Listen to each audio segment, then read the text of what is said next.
What's up, nerds? Welcome to the Scape Gaming Podcast, your escape from reality.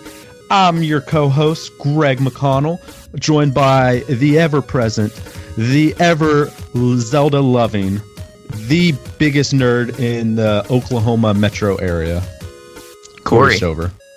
What's up, Corey? That's me. How are you doing? I am fantastic. How are you, sir? Oh, I'm doing fantastic. You excited to get this podcast going? I am, I love these.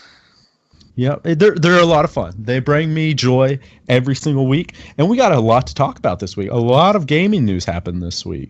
So let's go ahead and get started. What have you been playing this week? You been playing anything new? Anything exciting? Got a little bit further in Final Fantasy VI, the Android port, which is amazing, by the way. Great port, even though people crap on it. Good port. And also, almost finished with Rechain of Memories, I think. I'm on Riku's story still. And raged at some Crash. What about you? I finished Fire Red. Woo woo. Champion. I didn't collect anything from it. I beat it like 2 or 3 times this past year, so I didn't collect all the legendaries. But I moved on to Soul Silver about several hours in, made it to the third gym. I haven't taken on, but making my way through it. Raged at Crash quite a bit.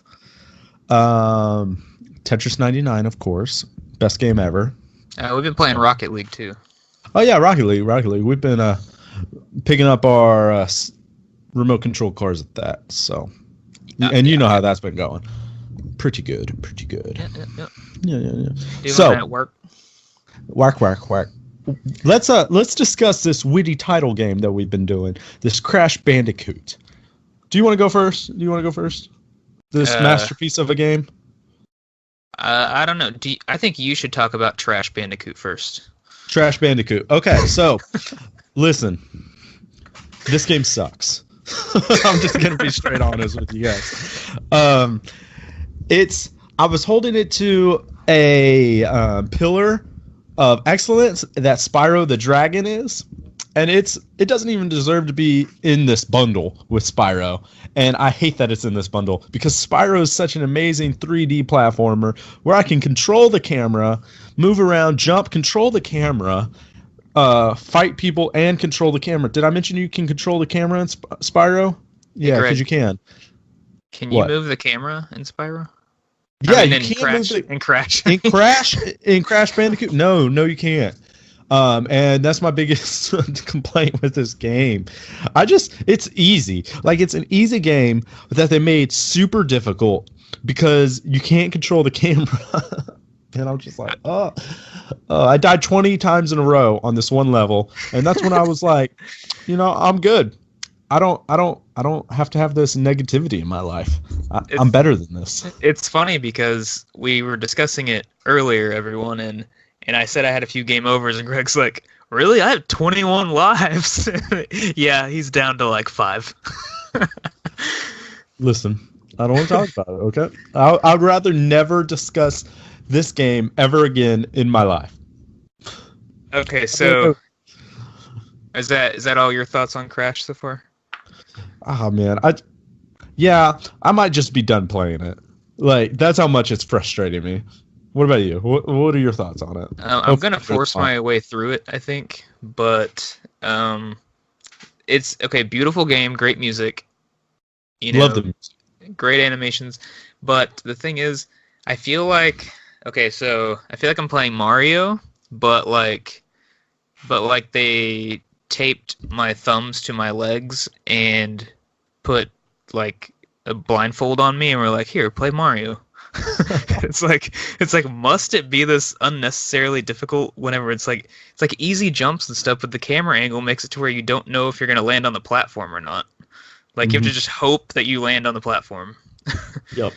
Then half the time your spin actually kills an enemy, and then another half you just die. I'm like, I did this 10 times. Why am I dying now? So, I don't know. I just raged really hard before this podcast, so good thing we waited a little bit because I was in a really bad mood when we first got on here. What? But you're always in a bad mood, so it's okay. It would have been the norm. I'm not always in a bad mood. You're kind Usually of in a pretty good mood. You're a way bigger jerk than me. What? We're both the nicest people I know. Mister, you're just bad at platformers, dies 15 times. I did say that to you. I was like, you must just suck at platformers. I'm flying through this. And then I died 15 times in a row in the same spot within a 5-minute time span. I was like, I guess I suck at platformers too. It just sucks that, like, most of my dying was just, like, jumping from, like, one spot to a platform, and, like, I should land on that platform, but for some reason, sometimes I land in front of it, sometimes I go over it. I'm just like, what is going on? What's going on? Why can't I do this? Yeah. Yep. Let us Same. know if 2 is better, by the way, guys. Is 2 better Yeah, than 1? if you guys have played any of the Crash trilogy, let us know. Maybe we should just skip 1. So, Yeah. I don't know. Anyway, so that's all I have to say about Trash Bandicoot. Okay. Got a Is cat that- visiting me right now. Anything you want to add to it? Nope, I'm gonna push my way through it, but next week we should be talking about Tomb Raider instead of Crash. Yeah, the 2013 edition. It's the game of the month for. It was my game of the year that year. Really? It's that good? I love that game. What system you playing it on? PS4. You gonna play the definitive version? Yeah, I already beat it on PS3, and so I got a whole new trophy list. You're such a trophy whore. I know. You should play it on Xbox so you don't get more trophies. No. No, I want the trophies. All right. Well, I think that about sums up the witty title game. Let's just move on to gaming news. Let's. A lot of things happened this week, and I'm excited to talk about it. Are you excited? You excited? Anything pique your interest from this week? I mean, I do love Pokemon, so. Well, it wasn't that big of a week for Pokemon. So Yeah. let's just talk about. I'm just kidding. It was what, the 23rd anniversary? It was an anniversary of Pokemon. Was it? I don't remember. Yeah. So they came out with a lot of gaming news. But also, before we get into the gaming news, there's a movie coming out. I don't know if you've heard about this, Corey, but it's got Deadpool in it. I mean, Ryan Reynolds, same guy. Detective Pikachu. Are you excited for this movie? Very excited. Oh my gosh, dude! Have you Looks played so the game? good. No, I have it, but I haven't tried it yet. So, my understanding is that this movie is not based on the game. Well, It's based on the game's title, but not the game itself. yes. The characters are similar, but I don't think me watching this movie is. I don't think my experience if I play the game is going to be ruined. You know what I mean? Yeah, I don't think so. So, I have been excited for this movie since they came out with the original preview last year, and it was like the kids' perspective, you know? And so this week they came out with like a Pikachu perspective. How many times have you watched this trailer? Once. Once. Okay, so you're not as big of a fan as I am, obviously. Well, no, I typically don't watch trailers because I don't want to spoil the movie. But everyone was hyping the trailer so bad that I wanted to see it. And also there's a big reveal at the end of the trailer. I won't say who it is, but I saw thumbnails that already ruined who was at the end of the trailer. I mean, I feel like we could talk about it because it's in the trailer. Like, not even like the very end of the trailer. It's like halfway through, like halfway near the end. You know, it's not like the trailer ends as soon as you see this Pokemon. I know. I'm just like the big hype was like, I'm not gonna say what the reveal is. You just gotta go watch the trailer. But then like everyone's thumbnail had the reveal as the thumbnail. Yeah, and my big deal is if they're revealing this Pokemon already, He must not be that big of a deal. yeah, I'm afraid that that's like all he's gonna appear in the movie, and he's not gonna be the main bad guy or something. You know, what I saw somewhere that they said there's gonna be like 60 something Pokemon in this movie, and they've already they've shown us a lot. I haven't been keeping track, but there has to be at least 30, 40 that's been revealed, would be my guess, right? Like Maybe. I watched the first trailer a long time ago, but I do know it's going to be more than just Gen 1. They showed that.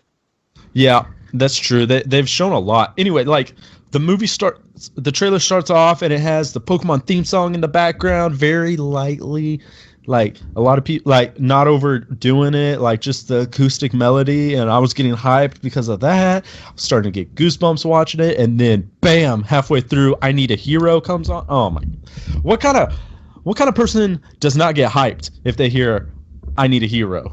Yeah, I agree. Oh my Just gosh. it's so classic. I've seen this trailer probably 18 times in the past 24 hours. Maybe not. That might be a little hyperbolic, but I told my fiance I want to go watch it when it comes out, and she was kind of like, "Yeah, we could do that. It's cool." Like, not really thinking about it. But then she went to the movies last night, and they showed the trailer, and she came home like, "We got to see that." So yeah, I think I'm gonna drag Danielle to go see it.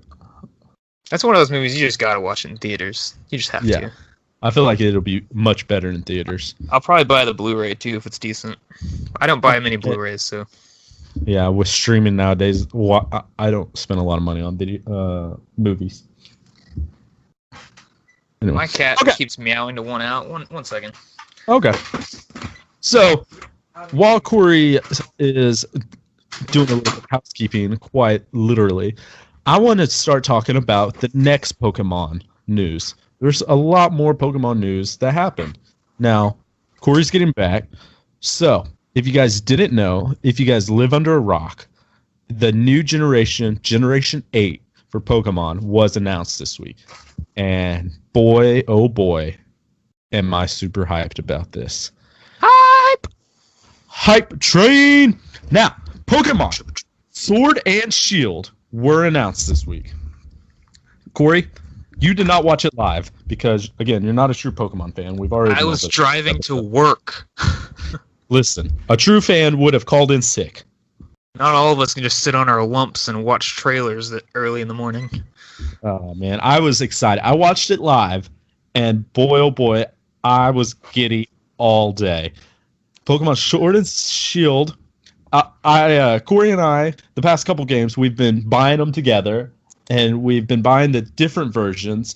And I think with Sun and Moon, me, you, and Junior all decided early on who was going to get what starter so we could all like work towards each other. And I remember as soon as this trailer came out, I put in our group chat, I was like, dibs on Sword and dibs on Grookey.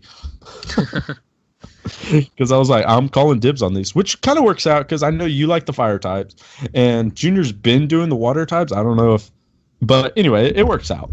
Because Grookey is by far the best, and I get dibs on him. I can't wait to be part of the Grookey gang. I think Grookey's the worst, so I'm glad you picked him. Are you serious? But I do like Grookey. Yeah, I think he's the worst. Because what's the bunny's name again? Score Bunny? Score Bunny. Mr. Grookey's the worst. This is just a name thing. It has nothing to do with the Pokemon. Anyways, Score Bunny is the coolest in my opinion. And then what's I don't remember the water one. Snoop, what's the name? Sobble. That one is adorable. And then that just leaves Grookey. Grookey has a very enslaved Odyssey to the West feel to him. He's like a monkey with a bow staff, and it's just like Grookey. I'm so excited to watch him evolve and how this staff is going to get bigger and freaking more awesome. And he likes big staffs. I do like big staffs. And I'm so excited for the possibility of a grass fighting type. Listen, give me grass fighting all day. Give me fire electric all day. We don't know how that's going to happen. It's probably going to... My guess, it's fighting fire as well. You think they're all three going to have fighting type? No, I think the water will probably be a dragon, unfortunately. I say unfortunately because I think that's a great combo. I'm thinking... If it's not electric, my guess is either somehow flying, like it grows wings or something, or flies. A what? A bunny that flies. When's the last time you saw a bunny that flew? Are you really going to try to get realism going with Pokemon? Are you serious? Maybe those big O wings will grow into those big O ears will grow into wings or something. Yeah, it might be like Klonoa. Yeah, but And also, there's flying types that don't even have wings. Like, it could be like, Doduo? huh? Like the duo? Yeah, or Mewtwo flies with no wings. Mewtwo's psychic. That's different. I guess, yeah. But anyways, my other guess was fairy type somehow, because usually the types cancel each other out, and if there's a fighting type, it should be flying. Isn't flying fighting's weakness? No, psychic is. No, flying's ground weakness, isn't it? Ground is flying's weakness. I don't think so, because ground can't, like, earthquakes can't hit flying Pokemon. Ground has. Oh, I guess I'm thinking rock. Yeah, I get what you're saying, but that's not always true because Poplio's final was water steel. Like, grass and fire aren't strong against steel. But grass is strong against water. I thought fire was strong against steel. Are you sure? Is fire strong against steel? I thought guess. so. Let me see. I'm gonna see what steel weaknesses to see. Yeah, steel weaknesses. It might be, but I was thinking Steelix wasn't weak against fire for some reason. Yeah, fighting, fire, and ground. Steel is weak against. Fire, fighting, and ground. Yeah. So if you got a fighting type, let me see. Fighting weaknesses. I can't type like this. One moment, please. Psychic, flying, and fairy. Psychic, flying, and fairy. So maybe it won't be maybe fairy it's a because fairy. if it won't be fairy because dragon's weak against fairy too. So then you just be strong against both.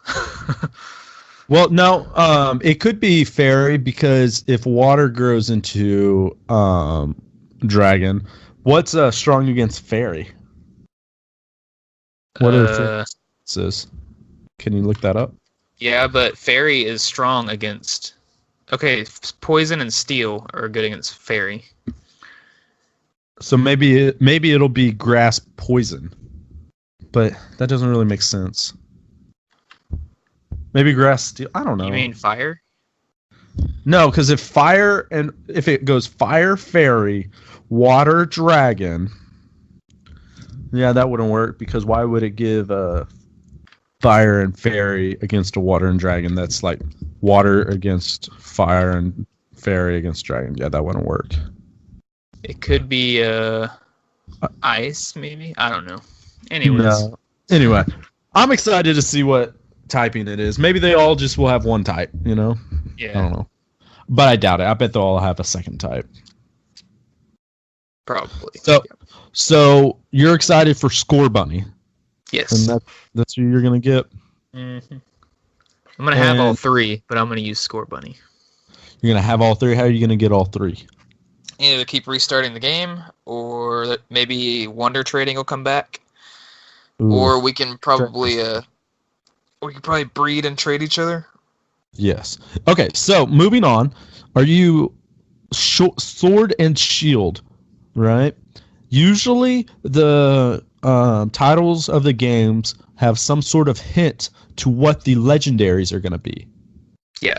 Any idea or theories or news that you've heard about what the potential legendaries are going to be? Yes. I heard a wooden horse and a steel dragon. Something like that. I can't remember. Mm-hmm. Like, basically like olden days stuff. Like swords and shields. Like a Trojan horse, kind of, and... Yeah, I've heard that too, but there's already a sword Pokemon. That's my concern. Yeah, but that wouldn't matter. There's other legendaries that match other Pokemon. Yeah, I guess, but I don't know. Like Entei and Arcanine. Yeah, that's true. Those are pretty similar. I hope it's more elaborate than just a sword and more elaborate than just a shield. I don't think it'll be that. I think it's gonna end up being like maybe some like 2 warrior Pokemon, maybe. You know what I mean? Yeah, I could see that. There is a dragon, not a dragon, like a dog wolf type head on top of each of the emblems. Have you seen that? Yeah. So maybe there'll be 2 like warrior wolves or something. I don't know. Just speculating. Just speculating. I have no idea. What do you think about the region, the Galar region? I love it. I love the European steampunk look of it. We haven't gotten that yet in Pokemon games, so and it's a good like opposite from the super bright, colorful Alolan region. You know what I mean? Now we're going more dark. What do you think? Yep. I'm also a huge fan of it. I love the European style. I love that they showed us all of the region, it seemed like, and it could not be all of the region, but the region looks really good. It looks very long and sort of wide. It doesn't look like a straight line path kind of thing. I do enjoy the steampunk. I enjoy the different seasons, and I don't know if you noticed this, but there's like a train track in it. Are you looking at it right now? Mm-hmm. There's like a train track. You see that? There's like train tracks there that they showed briefly. I don't know if it's like in the overview. I see like castles and stuff. Yeah. It looks like it looks very JRPG open world-esque, like what you would expect from like a Ni no Kuni or something, you know? Mm-hmm. It looks very wide open, and I'm hoping, I keep seeing this theory, I don't know if it's true, but since it's European-based and there's train tracks, maybe it'll let us go to another European-based game, such as one that was based in France. Do you know which one I'm talking about? X and Y. Because how awesome would that be? That'd be pretty sweet. I don't know why they'd randomly go to that region, though. It's just like they're close to each other, you know? I was just thinking, maybe. I saw some theories about it.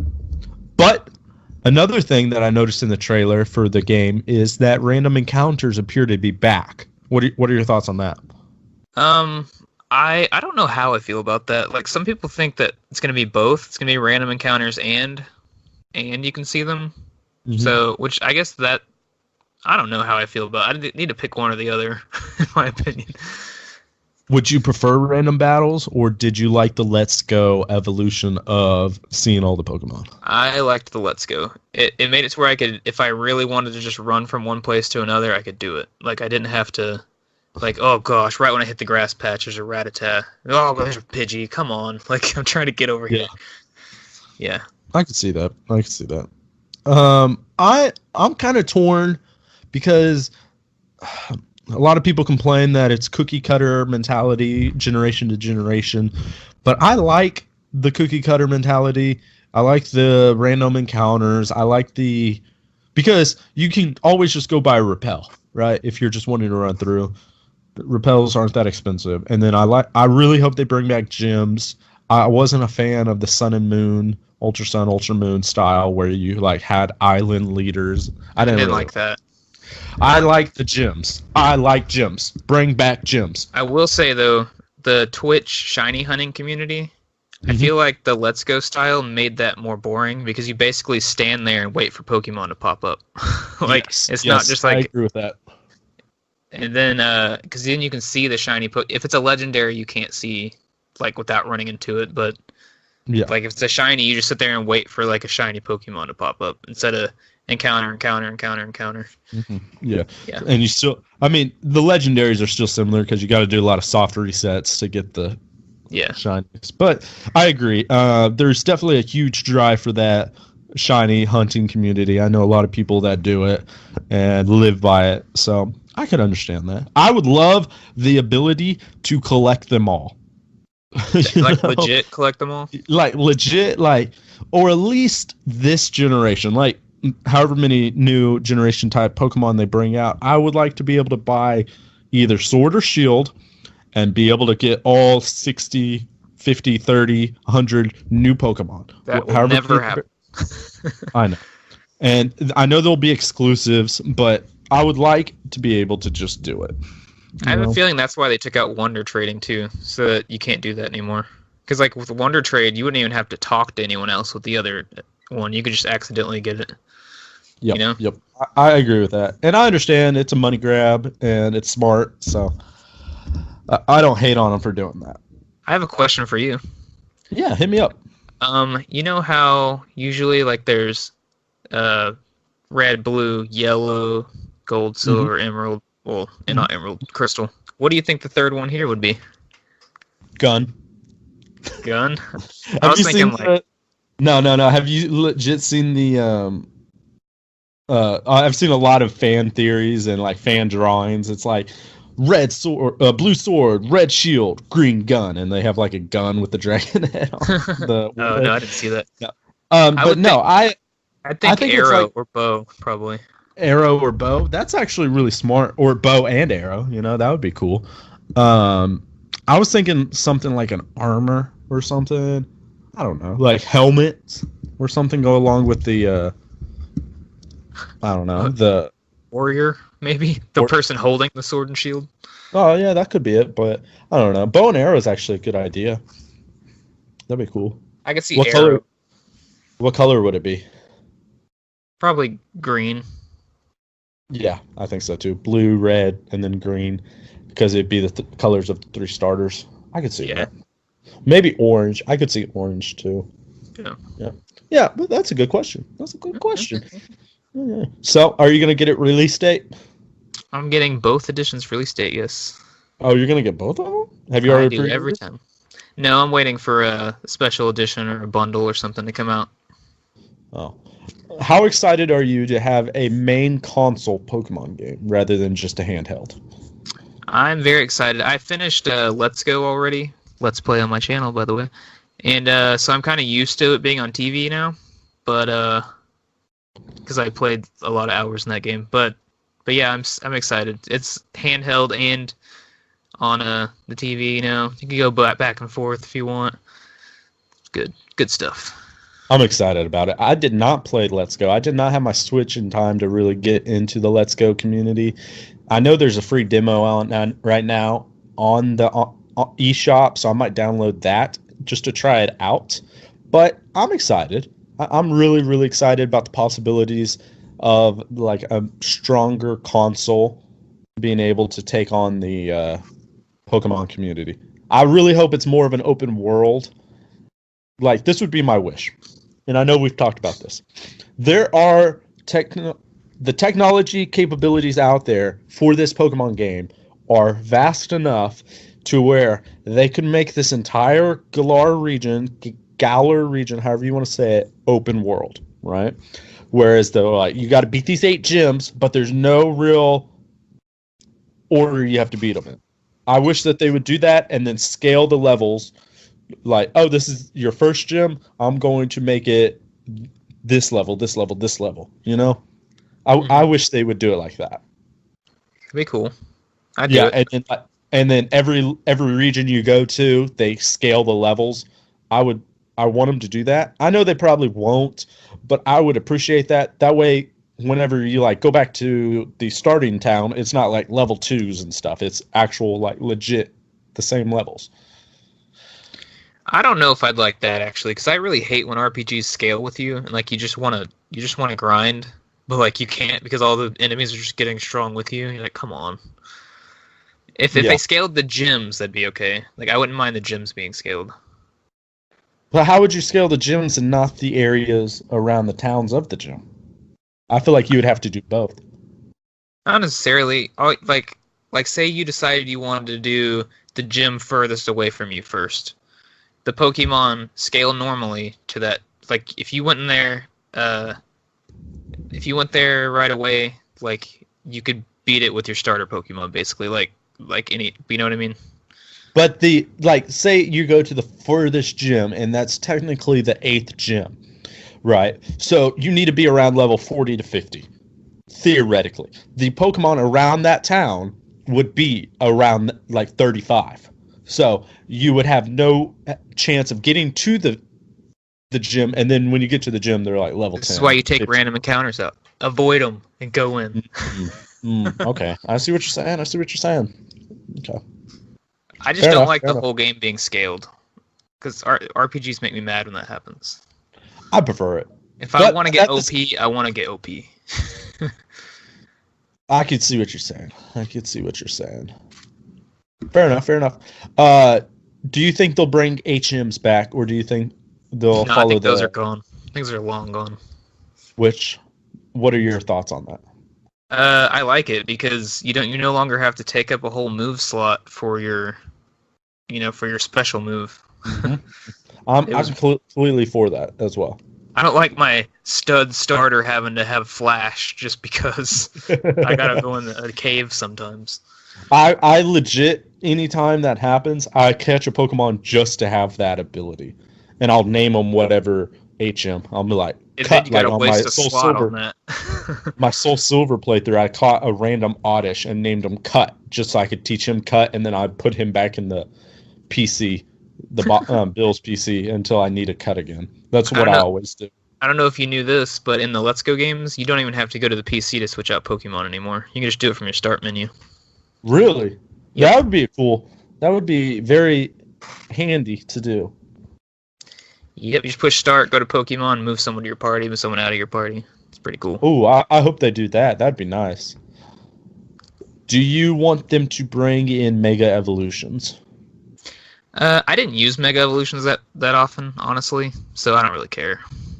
I was never a big fan of Mega Evolutions. I don't mean, like... Yeah, they look great, but I don't like the idea of basically giving my Pokemon a power boost for couple turns, whatever it is, just to have them turn back. I don't like that. I was also not a big fan of Z moves either. I thought those were kind of lame. What Let's Go incorporated was your Pokemon that are really close to you, like Eevee, for instance. Like I'm probably going to be your starter, whoever can do this. They get a big boost just from loyalty or whatever every once in a while. I'd be okay with that. And they'll also not get knocked out sometimes. Like, it'll be like, Eevee wanted to make you happy, so she didn't get knocked out, and you left with, like, 1 HP. Like, oh, that's cool. Like that. Yeah, I would be okay with that. I'd be okay with that. Yeah. It's random, but... Yeah. No, I like that a lot. Like, it gives you incentive to take care of your Pokemon better. Mm-hmm. Yeah. Here's just a little bit of a soapbox. Why can't they give us a Pokemon game where I can be Team Rocket? Why can't I be Team Magma, Team Aqua? Why can't I take over the world? Why can't I do that? Because you're not evil. I would pay anything to have a Pokemon game to where you could be the bad guy. Yeah, that'd be cool. How much fun would that be? Like, you could start off as a grunt, work your way up through the organization or whatever, and I don't know. They just need to like start throwing in like the third game is like the villain version. Yes, I would be okay with that. I would love that because playing as a villain is so much more fun than playing as the good guy. Yeah, but we're almost an hour in, so do you want to go on to our next subject? Do you have anything else to say? We're only 33 minutes in. Are we? Yeah. Oh, I was looking at the whole call. Okay, never mind. Yeah. No, you're good. We've been yeah, we always do a little pre-gaming before we start the podcast. I was like, holy crap, we've been talking about Pokemon for an hour now. No. Okay, so yeah, moving on. This week, I don't know if you knew it, was the Nintendo Switch's 2-year birthday. How's that make you feel, Corey? I don't like March 3rd because that's the day my dog passed away. She passed away on the Switch release date, so I don't really like it, but it's okay. Well, that's depressing. Moving on. Let's not talk about that. But Breath of the Wild helped me through that because I love that game. Breath of the Wild? I just got Breath of the Wild, so I'm excited to start it. And I named my horse Minnie. Oh, that's cute. And then she died. I didn't know horses could die in the game, so I had to go way out of my way, like all the way on the opposite side of the map, and go to the horse god and pay a bunch of money to get my horse back. There's a horse god in this game? Yeah, and like it gets really pissed off at you that you let your horse die. And, like it's like, you better take care of your horse. It's like railing on you for it. I had no idea this game had a horse god in it. I didn't either. I was like, my horse died. So I like Googled it and it's like, oh, just go to the horse god. I was like, what? I'll have to check it out. Yeah, it's pretty cool. Okay, so one of my favorite features of the PlayStation and the Xbox online services is that every month they give us free games. Have you heard of this service before, Corey? Oh, I've used it quite a bit. Used it quite a bit. So I'll talk about the Xbox Gold games for the month of March before the PlayStation Plus because I'm more excited about the PlayStation Plus. But Xbox does have some good games. So the Xbox actually gives you an Xbox One game. Did you know this? The Xbox Gold gives you... They're given an original Xbox game this month. Star Wars Republic 60 games before. They have a 360 and 2 Xbox One games. So, Xbox original Star Wars Republic Commando. It got a 78% on Metacritic. It's available for download March 1st through the 15th. Xbox 360 Metal Gear Rising Revenge. March 16th through the 31st. It got an 82% on Metacritic. So, basically get one for the first half, then on 360 for the second half of the month, you can get Metal Gear. Then on Xbox One, there's 2 games, Plant vs. Zombie Garden Warfare 2 for the second always on there. Yeah, I know. March 16th through April 15th. So kind of a weird release time frame, but it got an 80% on Metacritic. And then the last game on Xbox One is Adventure Time, Pirates of Enchiridion, for the entire month of March, the 1st through the 31st, 66% on Metacritic. So. I want to try the adventure games so bad, or Adventure Time games, but they keep getting crapped on, so I don't know. They do get crapped on a lot. Have you ever watched the show? I've seen it a little bit, not a lot, but the ones on the 3DS, I believe, get compared to Zelda a lot, like classic Zelda. Yeah, so that's why I've been wanting to try them. Of course, you Zelda nerd. Yeah. Moving on. So, PlayStation Plus games. I'm going to start with the PS Vita and PS3 games, and then we'll move on to the PlayStation 4 games because I know we'll be talking about those. So, for the Vita, or cross-buy with the PlayStation 4, Rogue Aces, a cartoon flying game, and Gunhouse, kind of a cartoon-looking adventure game. Both look kind of fun. They're actually carryovers from the last month, I believe. And then for the PlayStation 3, Metal Gear Solid 4, Guns of the Patriots, and Dive Kick. I have no idea what they're still doing PS3 games? I thought they said they stopped. I thought they did, but these are available for download right now. Did you by chance get last month's PlayStation 4 games? Because there were a couple good ones. I'm pretty sure I did. I usually grab them. The main one that I want to just hit on real quick is For Honor. Did you get For Honor? I don't remember. Yeah, I'm excited to try For Honor. I almost bought it like on the release date, and I'm glad I didn't because so many people hated on it. Do you know anything about it? No, not really. No. It's like a kind of a battle royale type thing. It's like you get to choose a samurai, a knight, or a Viking. And I did hear about that. Yeah, I heard about that. You get dropped in a match, and there's like kind of Dynasty Warriors-esque where you just fight. Anyway, it looks fun, and I'm excited that it came free. So you can download it for the next couple days till March 5th, I believe. And these games are available March 5th, the 2 I'm about to talk about. I just added For Honor to my cart. There you go. So we'll have to play that sometime this month or in the near future. So, do you know what these games are? March. Because they're kind of exciting. I see Hitman the Complete First Season, but I think this is last month's, right? Yes, that's last month. That's the other PlayStation 4 game. So, as of March 5th, you were able to download with the PlayStation Plus membership Call of Duty Modern Warfare Remastered. Oh, I already have that. I know you have it, but it's exciting that they're bringing it to the PlayStation Plus members because it allows us to really dive into that online, and I think having it free, I think a lot of people will download it, and I think it'll kind of bump up the online community for that. It also has trophy support now, and it's a good platinum. Oh, there you go. Look at that. I might have to go do that, get some trophy hunting. And the next game is The Witness. Are you serious? 100%. I almost bought that when it first came out. Yes, I am very excited about this game. I love puzzle platformers, and it's an indie game that got a lot of love and a lot of hate because some of the puzzles are super hard. So for those of you who don't know, what The Witness is. It's a first-person puzzle adventure where you're kind of started on this island and there's no real story that they tell you, but you just got to kind of figure it out as you go, and then you solve puzzles and you follow. Once you solve a puzzle, it lights up a little wire to go to the next puzzle, and you just keep solving puzzles as you slowly learn why you're on this island, and the puzzles get harder and harder and more diverse and more diverse and more complicated. I've never played it.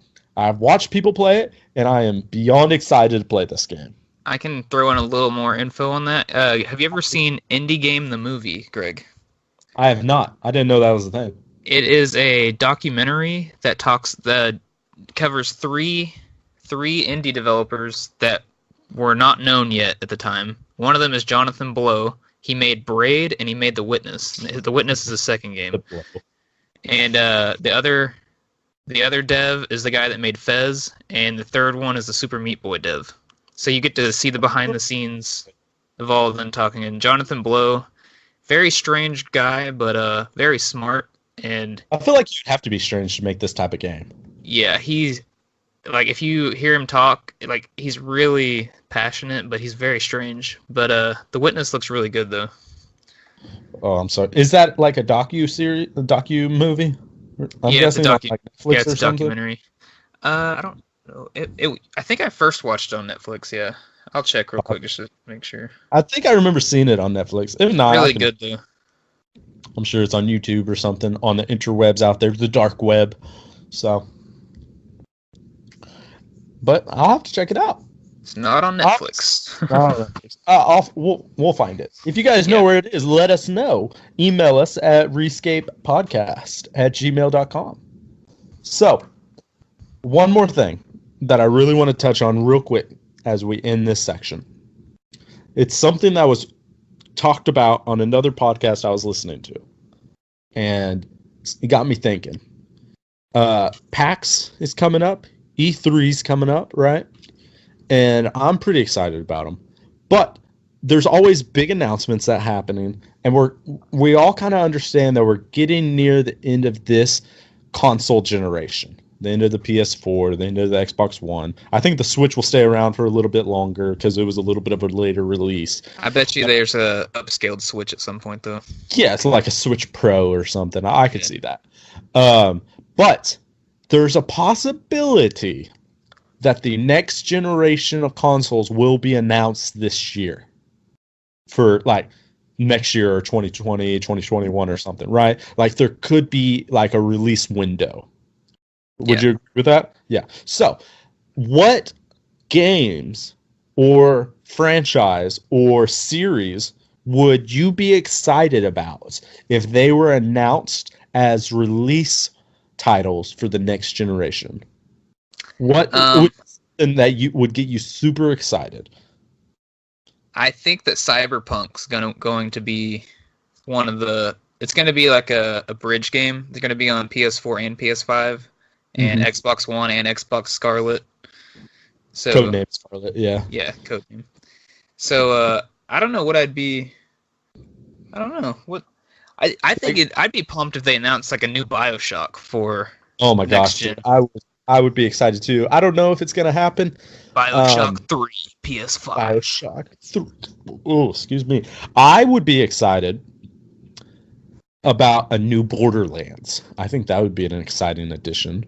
I wouldn't, because I already know they're making new Borderlands. I would be excited if it was something just out of nowhere. Like you didn't even know they were making it. You know what I mean? Half-Life 3, like something you don't even expect. So, out of those two, which would you be more excited for? Oh, BioShock for sure. BioShock 3? BioShock 3? I think it'd be like, it would have to be a new rendition of BioShock, I feel like. You know? Or what if it was like BioShock Infinite 2 or something like that? Man, I don't know how they could come up with a sequel. Maybe they go back and follow the twins. Oh, okay. I see what you're saying. I know it's not as big of a name title, but I would be pretty excited if they had another Dishonored game as a launch title. Yeah. I think that'd be cool. Also, another game, I know it's not going to happen, but it would be exciting. Kingdom Hearts 3 just ended, that Kingdom Hearts story. What if they revamped the story? What if they had another edition? Rebooted the whole franchise? Not really rebooted it, but like took a different angle in the universe. Like started telling a different story. I would be excited about that. Like Kingdom Hearts Nickelodeon edition? Or something. I don't know. Go to SpongeBob World.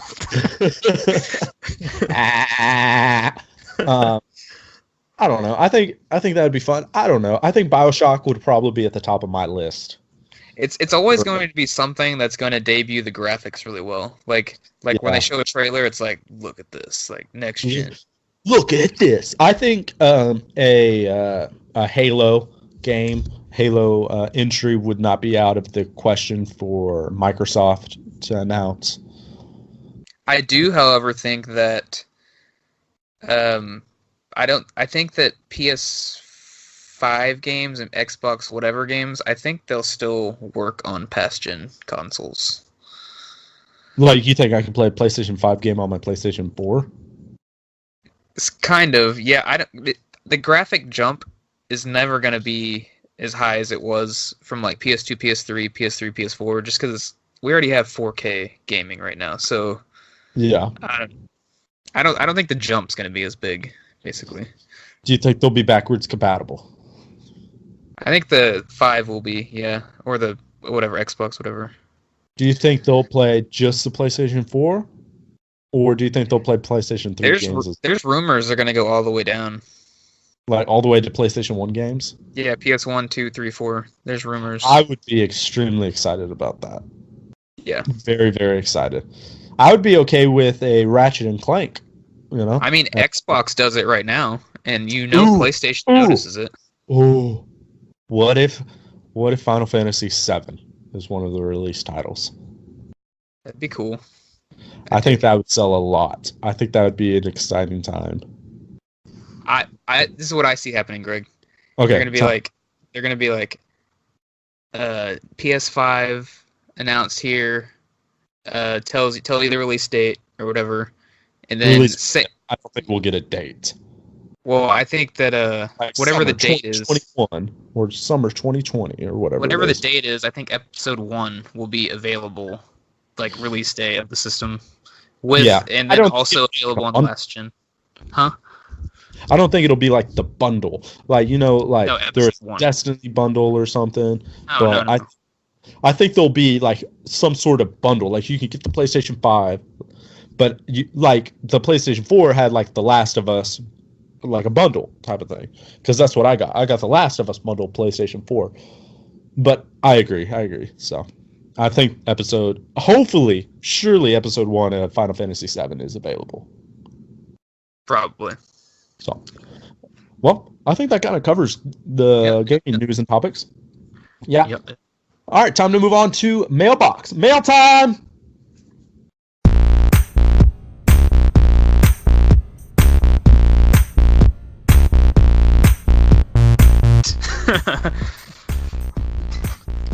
So, mailbox. We got one email, Gregory. What? Where can more people email us at? If you would like to email us anything at all, be sure to email us at rescapepodcast@gmail.com. Ooh, nice. Very, very nice. This week's mail is from Gamer Girl Master. That's also her name on YouTube, so be sure to go check out her channel. She said, I would actually like to hear your opinions on what you think about all this online gaming that requires internet too, like Destiny 2, etc. That's the first question. So we'll answer that one first. Okay, say it again. Basically, what do you think about games that require you to be on the internet? To play like just the campaign mode? To play, like, if you had no internet, Destiny would basically be useless. But you could play Destiny off the internet. You could, but I mean, you could play Call of Duty off the internet, like Call of Duty Black Ops 4. You go kill bots, but I guess that's true. I get what you're saying. The meat and potatoes is online. The meat and potatoes. The meat and potatoes are online. I get it. Like games designed for online capabilities rather than the other way around with online capabilities added. Like Fortnite. Like you have to have internet to play Fortnite. Yeah. So, I don't know. As long as all games don't do it, I'm okay with it because I love the single player campaigns and I love story based games. So, as long as there's some studios out there that are still dedicated to non multiplayers, I'm okay with a multiplayer centric game being solely online. Yeah. And internet's prominent enough nowadays that like it's basically a utility. It's like almost like if you have electricity, you have internet. That's not the case everywhere, but it's and if you're somewhere where you don't have internet, you probably don't care about these games anyways. So Yeah, I would agree with I'm that. okay with it. Yeah, I'm okay with it. The second question, as you were saying, what 3 games could you bring and play if you were stranded somewhere but no internet? That could actually happen? Question mark. Do you think the game developers are taking this into consideration? Like games that like if I play a game, do you think developers? Hold on. Hey, Titan. Hey. You guys, we are family men and we have fur babies, so we will have to step away from time to time to deal with these animals. He's just barking at nothing. Okay, so sorry about that. Back to the question. I think certain games are designed with the forethinking that you're going to play them offline. Yeah, the way I'm taking this question is, do you think game developers take into consideration that not everyone has internet when making their game? And I don't think they take that into consideration at all, honestly. No, okay. No. Because every game you plug in has to have a download almost or an update or something. But at the same time, like handheld games don't. Like Nintendo games don't. I mean, your 3DS updates and stuff, but... Yeah, but I don't think you have to have the current updates to play the games that are out. Yeah, you'll just play it with the bug, basically, with the bugs. Yeah, so I think all video games are designed with the forethinking that you have if internet. something happens, you can have access to the internet. But at the same time, I don't think you necessarily have to have internet to play any of the games.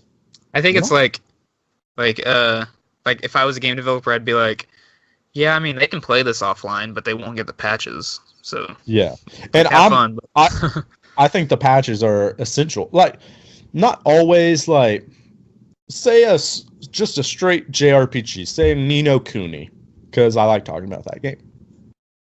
If you buy the game from the store, download it, like plug it in, it downloads anything it needs. Like, because when you plug in a game, it downloads to your system or whatever, and then you would be okay with it never having internet. You know, I wouldn't trust it though, because on the PS3 there was a bug that would basically crash your game if you hit level above 17, I believe. So like, really? You run that risk if you do run a risk, yes. And I also don't like when people are like, back in the day, we didn't have to do patches. It's like, well, back in the day, if you bought a game that had a game-breaking bug or glitch, like, you lived with it. Like, you're hitting that glitch. Yeah, I'm very thankful for patches. Like Apex Legends, Anthem. Anthem had a day one patch. Boom. Major patch. Most games do. A lot of games do anyways. Because the beta, like, reveals stuff, or a lot of games have an early release window for certain members or players that pay enough money. And I think that's exactly what it's for, to basically give it a test run. But yeah, but thank you, Gamer Girl Master, for your email. Be sure to write in again if you feel so inclined. You can check us out on any major podcasting networks and YouTube. So yep, we're on Google Play, Podbean, Stitcher, working on iTunes. Are we on Castbox? We are. I've been uploading to Castbox. It makes you upload, actually? Yeah. It doesn't just use the RSS feed? No, I guess not. I can't figure it out, so I've just been uploading them one by one. Well, regardless, they're there. Yeah, regardless, there's multiple ways of catching us. If you want these episodes 2 weeks early, that is. Yes. If not, you can be on YouTube. If you're listening on YouTube, we still love you. Like and comment below, and we will talk to you. We'll talk about you. We will. So we're also part of a Facebook community called Gaming Central. Feel free to join that. And we post on there and we answer people's responses and ask them their list for our previous list so we can discuss them. Right? Yes. We asked for their opinion on our top 10 lists. Yes. So this week we asked for their underrated, underloved, underappreciated games. So we'll just kind of go through those and break them down. First up is Aaron Reaver. Aaron said his underappreciated games are Redneck Rampage, Iron Sword Wizards and Warriors 2, Mega Man The Power Battle, Splatterhouse Wanpaku Graffiti, and Gun. So, I've heard of Gun on that list. I have played Gun, actually. Wait, did I play I've Gun? not played any of these other games. Have you played any of these games? I can't remember if I played Gun. Let me see. I know what Gun is, but I've never even heard of Redneck Rampage. I've never heard of it. Is that a real game? I'm Googling it right now. Okay, no, I have not played Gun. I get it mixed up with another game, but I have heard of it. Redneck Rampage is a DOS Macintosh operating Blizzard game from 1997. It's a first-person shooter game developed by Atrax Entertainment and published by Interplay. Game is first-person, variety of weapons, but it has a hillbilly theme, primarily taking place in fictional Arkansas town. It got a 6 out of 10. It's on the computer. It's a computer game. And it got a 6 out of 10 on Steam, 4.3 out of 5 on Play Classic Games Online. 95% of Google users like it. Huh. Cool. Cool. Did you look up any of the other ones? No, I don't want to really get into the habit of looking up every single one in case we get like 100 responses, but... Yeah, no, I just haven't heard of these. Okay. Yeah, I haven't heard of them either, but if you want to look them up, you can. I just haven't. I just not. Yeah, absolutely. They're definitely underappreciated, underloved, because I've never... I have... Wizards... Wait, it's called Iron Sword Wizards and Warriors 2? Because I know Wizards and Warriors is an NES game, but I don't know if that's in the series or not. I don't know. I'm guessing it is. Okay, next up. You want to read it? Nawaf Al-Ajmi says Sands of Destruction. I don't know what that is. Mega talked Man... about it last week. Oh, yeah, he did. Mega Man Star Force 3. Chocobo Racing, which I have heard of that. Digimon Cyber Sleuth. I'm guessing he means Digimon Story Cyber Sleuth, which I have, but I have not played yet. And Mega Man X8. I'm a fan of most of those games. I definitely want to play Digimon Story, though. I bought it day one, actually, with the intent to play it and still haven't. It looks really fun, though. Big open world JRPG with Digimon, basically. And I'm all for that because Digimon are pretty cool. Yeah. Agumon. Agumon's your favorite? War Greymon's my favorite. Oh, so just take the biggest... oh, yeah, I like Goku and Vegeta and Dragon Ball Z. War Greymon's cool.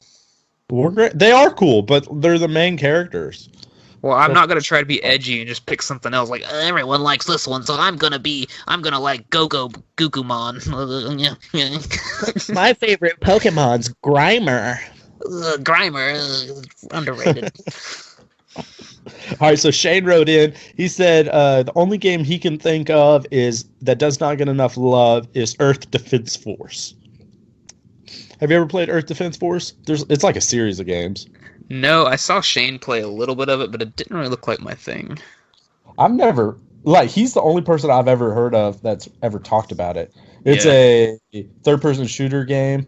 It looks like you're defending the Earth as a mech. You fight as a mech, it looks like. I don't know. That sounds cool. Yeah, so... Is it like an MMO? Is that a story? I don't know. Let me look. Third-person video game. It's a Japanese...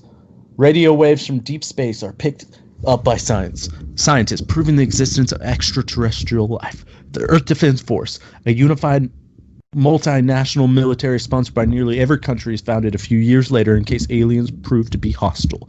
Each of these games, the player assumes the role of an Earth defense force soldier during an alien invasion. Oh, okay. I might try that. It's on basically every major title: PS2, 3, 4, portable, Vita, Xbox 360, Microsoft. So it's on there's a lot of areas to play it. Sounds like I could play it on my calculator.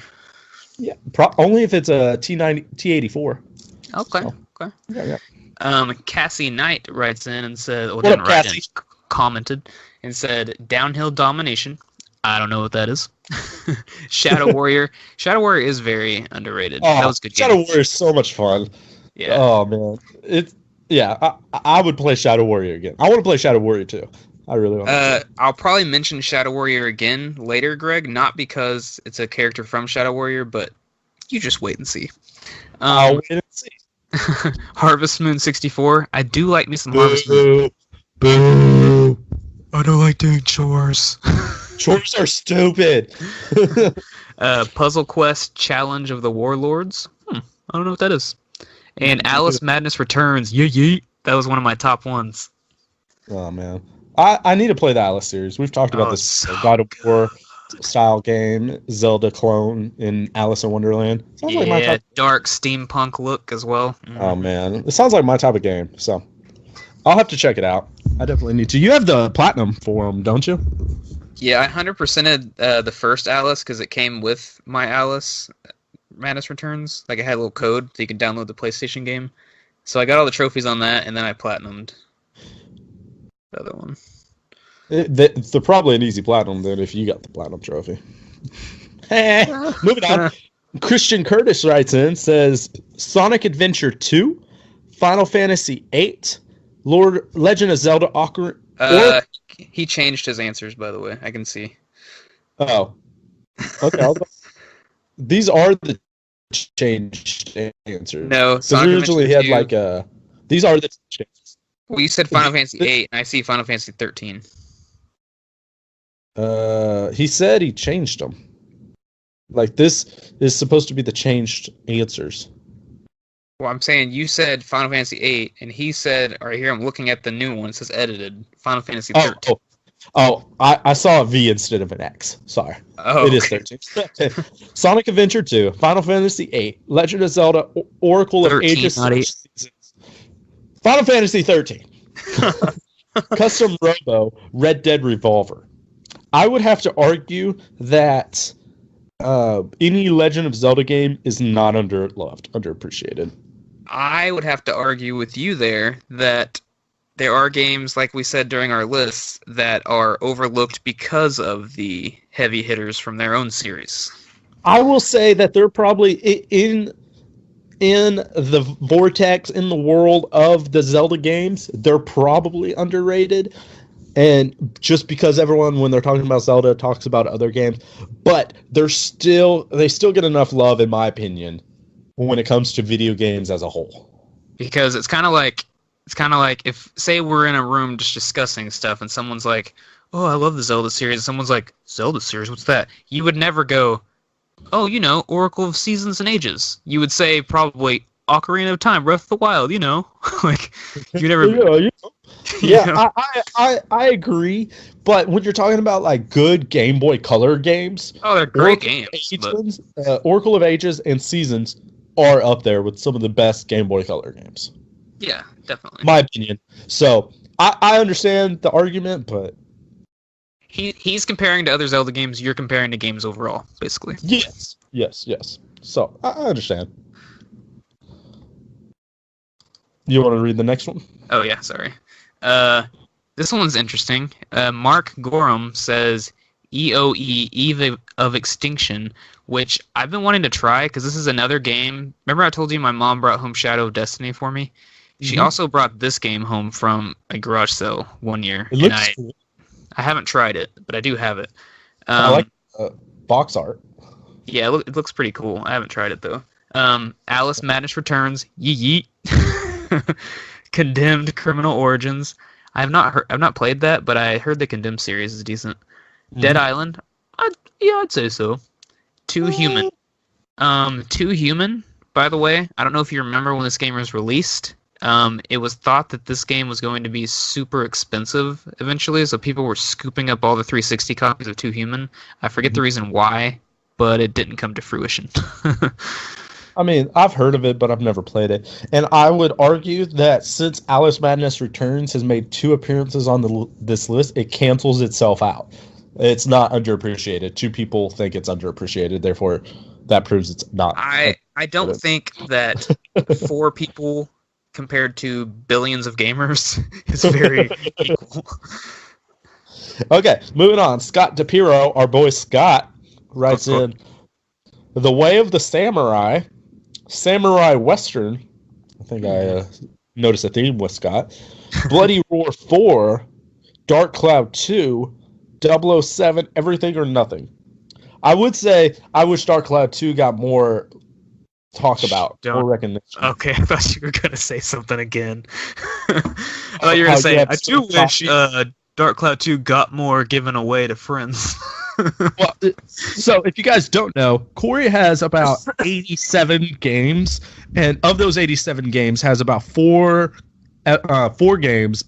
versions of Dark Cloud 2 for the PlayStation 2, and he refuses to sell a cheaper version. Not even give. I don't even want him to give me a cheaper version. I want to buy it at a discounted rate, and he refuses to give up. I just want to say that it's never played. Greg just exaggerated worse than a 15-year-old after his first sexcapade. I have two Dark Cloud 2s. I thought you were gonna go with you have more than 87 games. No, like you just had to double the length there. Listen, all I'm saying is you have 2 of these PlayStation 2 games, which, I mean, they're not even super expensive. They're like $20 each, right? But you have 2 reason for you to go get you one, sucker. You have 2 of them that you've never played either one of them, and you will never play either one of them, and you still won't sell me one for a cheap amount of money. You wouldn't play it either. You'd get it on PS4 and get the trophies. False. Liar. You have no idea. You don't know my life, devil woman. Don't tell me my business, devil woman. Anyways. Anyway, I think that does it for the mailboxes. Did I miss anything? No, I don't think so. We appreciate everybody writing in, though. Please continue. Yeah, feel free to write in, comment, subscribe, like, share, tell your friends, argue, and we'll talk about it. Yeah. Where can they write in at, Corey? You can write in at rescapepodcast@gmail.com or comment on this YouTube video or comment on the Facebook group Gaming Central on Facebook. Or comment on any of our podcast links. Oh, yeah, we can't do comments on podcasts. I forgot. Yes, do that too. Exactly. Yeah. All right. Well, without further ado, let's move on to list time. You ready for the list? Time for the list.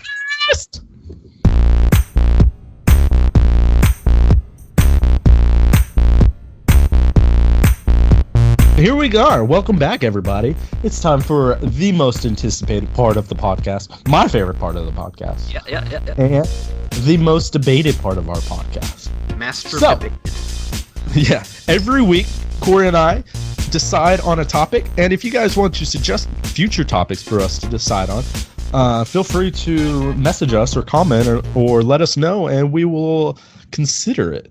But each week, we put together a list concerning a topic, and then we share that list with each other and with you guys, and we discuss and determine whose list is better. It's always mine. But for this week,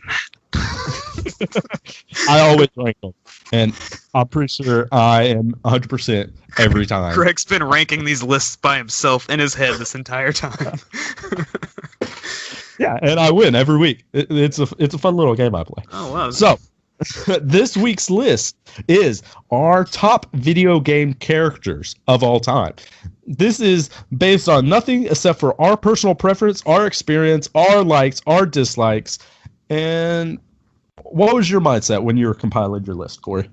Do I like this character?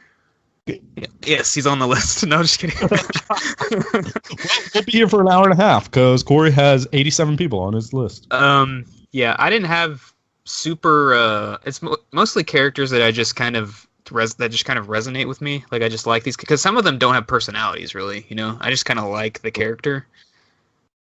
Like there's characters that don't really have a person. Like you could be like Pac-Man, one of my favorite characters ever. You know what I mean?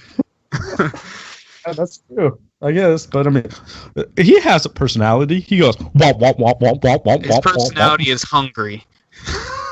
Hey, I can relate to that. And married. He's hungry and he's married. We don't know that he's married. It could be his sister. They're fornicating. Okay. That does not change the subject of it. Could be his sister. All right, Miss Pac-Man. I mean, hey. Oh yeah, I guess. Or it could be his mom. Or he could be trans. Or you never know. He could be a schizophrenic type of situation. He could just be Pac-Man with a bow. It could be a cross-dressing thing. Yeah. So, Basically. okay, so before we get further down this rabbit hole, let's go ahead and get started. I have a top 10, and I have 3 honorable mentions. What about you? Same. Same. Awesome. So let's go through our honorable mentions. Not spend a whole lot of time on the honorable mentions, but kind of just explain. We'll give each character as we go, explain why they're important to us, and we'll allow the other person to chime in and tell why that character sucks. All right, sound good? Yep. All right, so starting us off, number 13. What is your third honorable mention, Corey? Your first mine, should I say?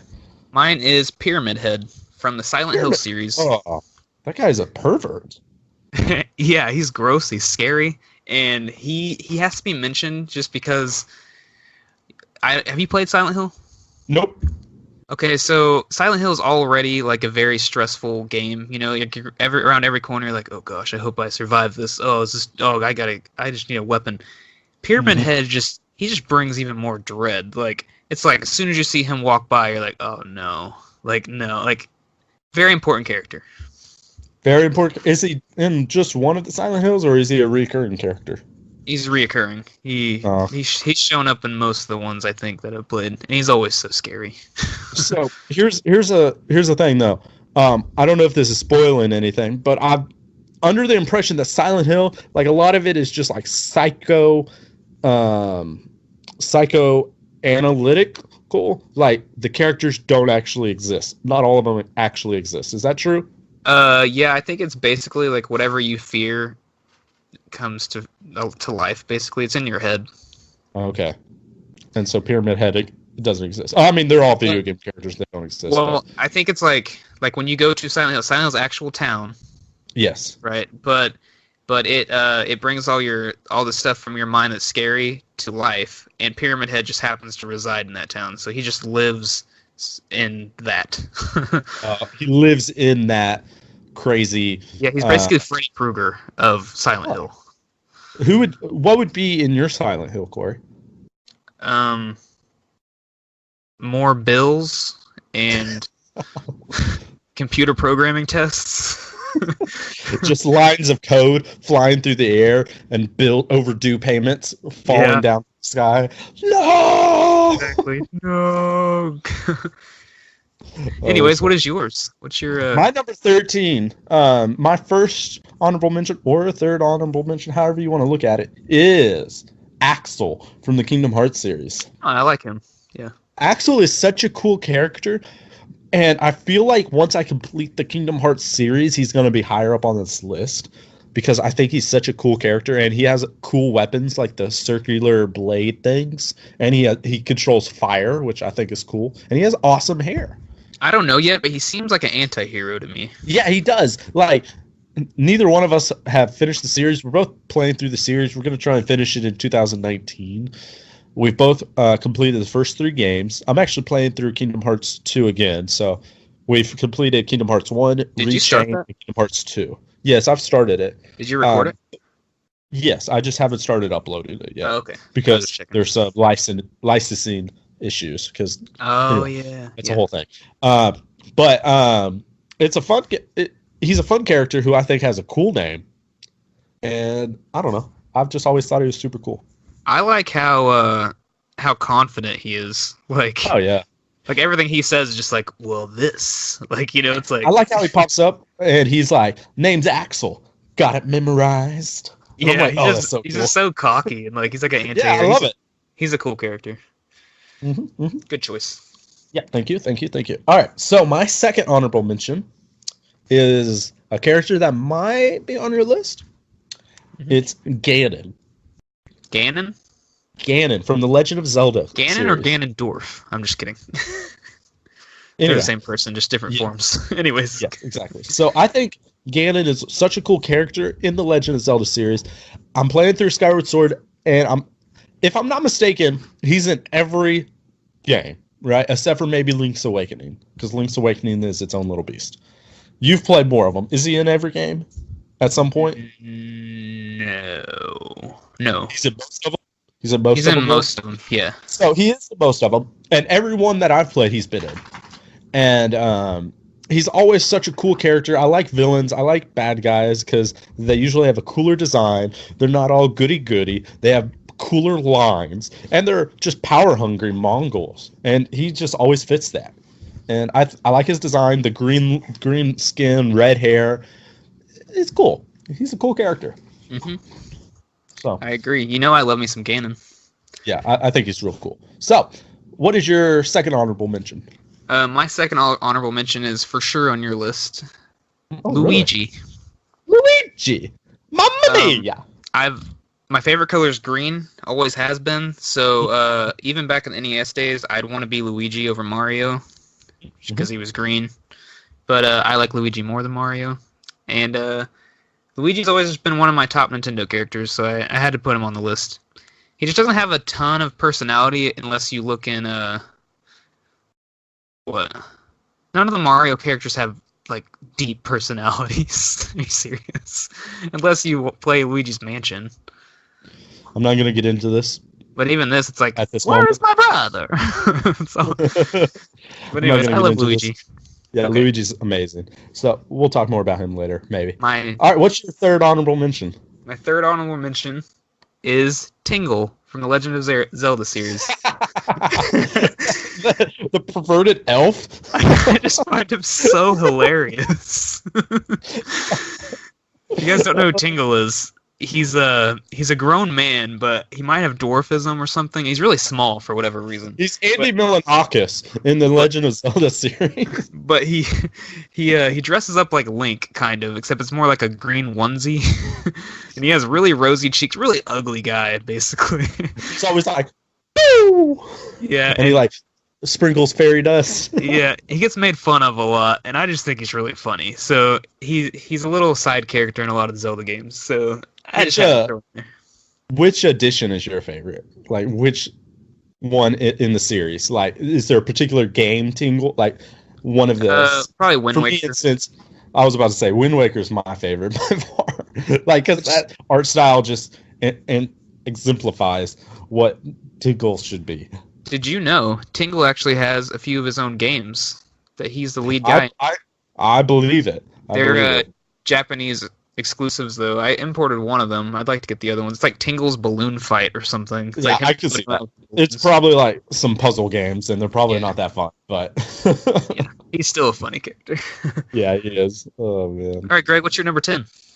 I mean, your Uh, last.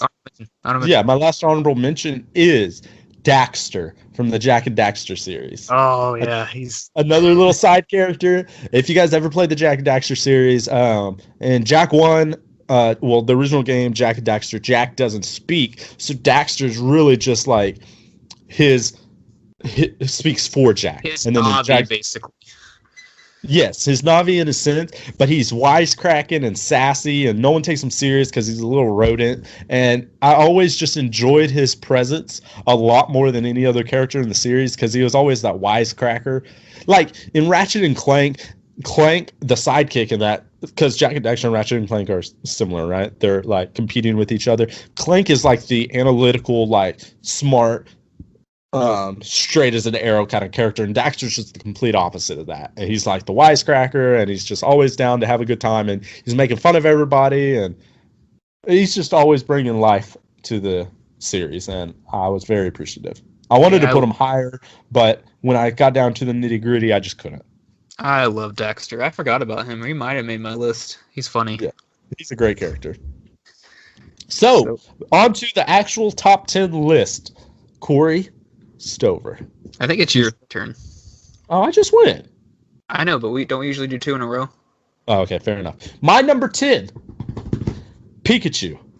From I almost did that. Now, I wanted to put some Pokemon on here, some sort of representation, because I feel like Nintendo is such a large organization of the video game series, and who better to exemplify Nintendo? I almost put Ash, but I feel like more people know who Pikachu is than Ash. Like my wife, Except that Ash isn't even in the games. Exactly, that too. But like people that grew up watching Pokemon know who Ash is.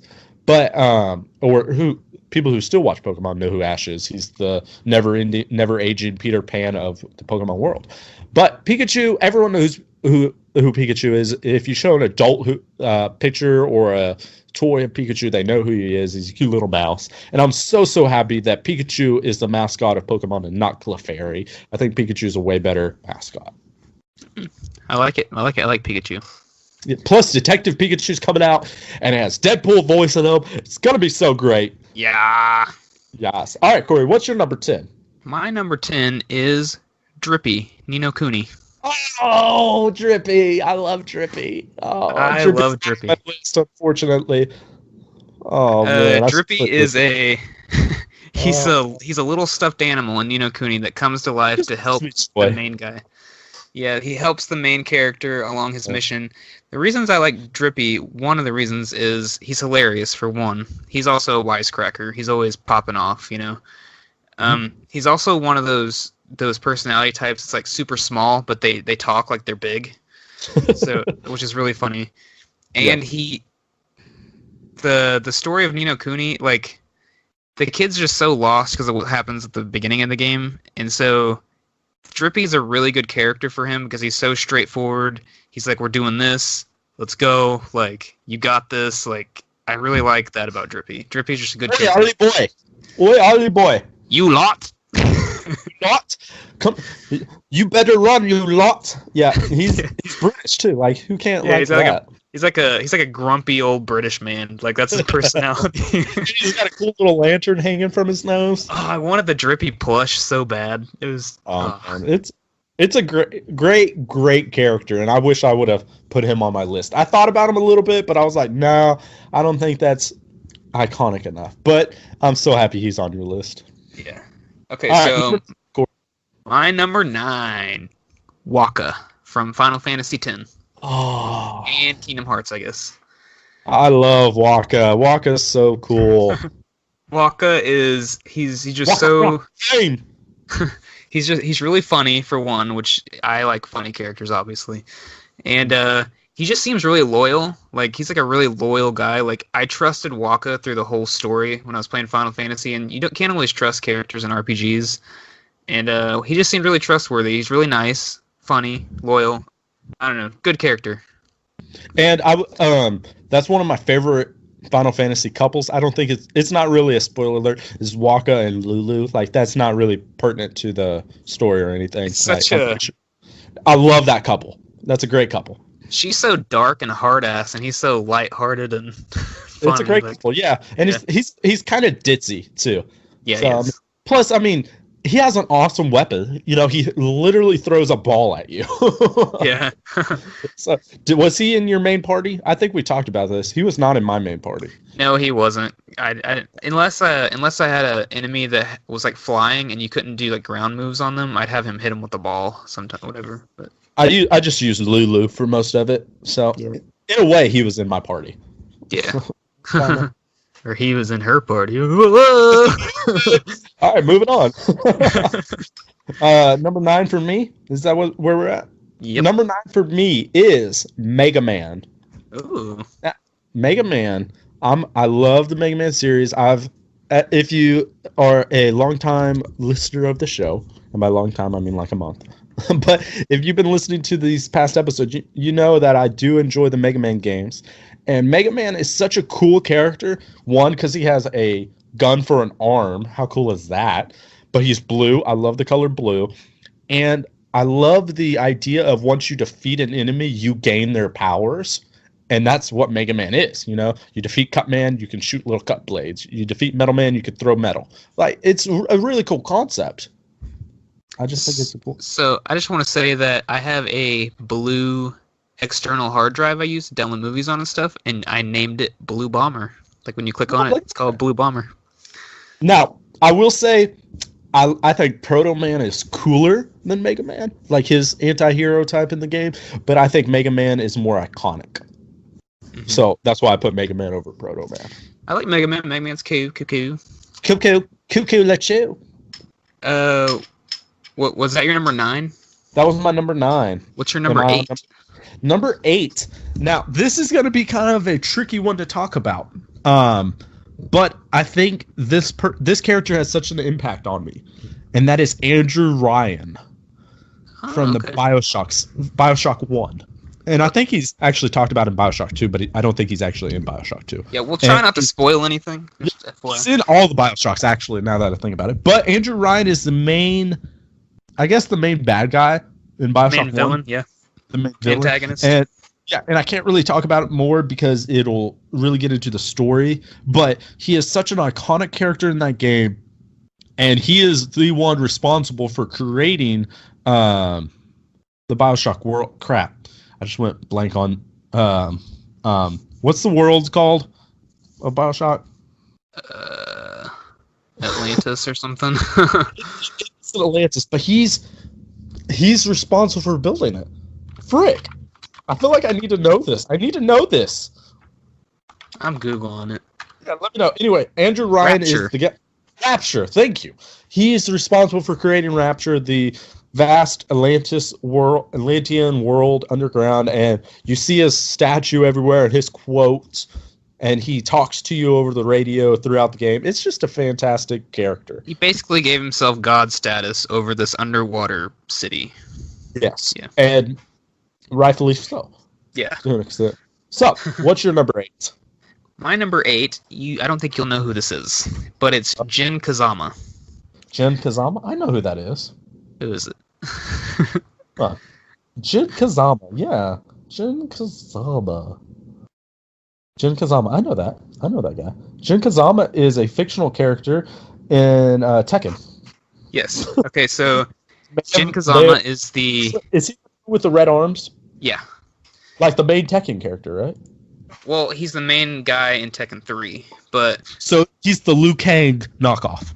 Well, in Tekken 1 and 2, there's Kazuya Mishima, which is Jin's father. And then there's Heihachi Mishima, which is Jin's grandfather. And Heihachi is usually the final boss in all the Tekken games. And Jin hates Kazuya and Heihachi because they're evil. And so he changed his last name to his mother's last name, Kazama. And whenever we were little, my friend Eric and I, we'd go outside and play Tekken, and I was King all the time, which is the guy with the leopard head. And he'd be Kazuya. And so we'd act like we're fighting, blah, blah, blah. Well, when Tekken 3 rolled around, King, or it might have been Tekken 2, King turned into like a big not sumo wrestler, but like WWE wrestler, like super big and thick, and I didn't like him anymore. He had long hair hanging out of his mask. And then I was like, you know what? Jin Kazama is really cool. Like, I'm going to switch to him. So Jin ended up being my Tekken persona when we played. I always use Jin when we play Tekken, when I play Tekken. So Jin is just important to me from like growing up playing Tekken. So when you say that you two would play outside, would you like pretend to hit each other? Like, yeah, and we do their moves and stuff. Yeah. Yeah. Like, yeah, so I love Jin Kazama, one of my favorite characters. Interesting. So, we on my number 7? Yes, it should be your number 7. Okay, you won't know who this is either. Oh my gosh. Goro Majima. He is... Is that from Yakuza series? Yes. No! Woo! This guy... Say I don't know who he is. Say it. I don't know who he is, but I know he's from the eye patch. He's the guy with the eye patch. Oh. So he's a pirate. No, but this guy is... If you're done interrupting me, I'm just kidding. I'm just excited that I knew where he was from. You're like, oh, you won't know this guy. Oh, he's from the Yakuza series. And you're like, oh, yeah, I guess you're right. So I've only played through Yakuza Kiwami, and I didn't like this guy at first because he was like the leader of a gang, and he was talking mad crap to like your main dude, and he wanted to fight you. And I was like, oh, this guy is such a douche. But this guy is so funny. Like he doesn't care about anything except fighting the main character in Yakuza.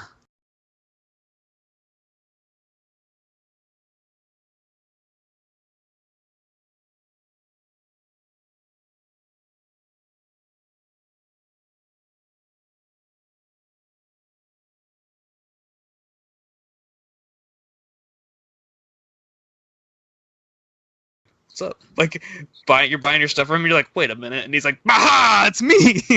He wants to fight you again. You're like, ah! And then, like, you'll be walking by and there'll be a cop, and he's like, it's me! Like, he's like disguises himself as everything and just pops out randomly, and it cracks me up every time. And, like, he just has the funniest dialogue. I don't know, this dude's just hilarious to me. He reminds me of he's like a good, comedic relief, basically. It reminds me of Shadow Warrior. That's why I said, like, coming back to Shadow Warrior. Oh, okay. It's like he's being serious, but it's hilarious. It's almost like Team Rocket villain is what he is. I'm gonna catch you! And you're like, why are you dressed as a girl clown? He's like, don't worry about it. I'm gonna fight you now. Yeah, and I whoop his ass every time. And he's like, I'll beat you next time. And then he disappears. And he pops out again. I can see where that would be enjoyable. There's trophies for beating all of them, like all of his fights too, because he's like everywhere. But yeah, I like him a lot. Fair enough. That I've never played the Yakuza series, but I hear it's good, and that makes me want to play it more. Yeah, you should. So what's your number 6? My number 7? Yeah, what's your number 7? My number 7 is Diddy Kong. Ooh, nice. I like Diddy Kong. He's my favorite from the Donkey Kong World series franchise because, I mean, they're all great, but the reason I like Diddy Kong is not because of Diddy Kong Racing, and I know that's why you like Diddy Kong, which is a great game, but Donkey Kong 64 is why I like Diddy Kong, because he had pistol guns. And oh my gosh, was that the coolest thing in the world to have pistol guns that shoot peanuts. You're like, pew, pew, pew, pew, pew. And he has a little hat, and he's more nimble, and he can jump around. And I always...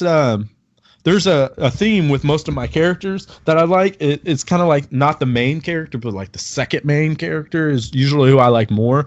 Maybe that's because I grew up as a little brother and I was always had to be that character. But I don't know.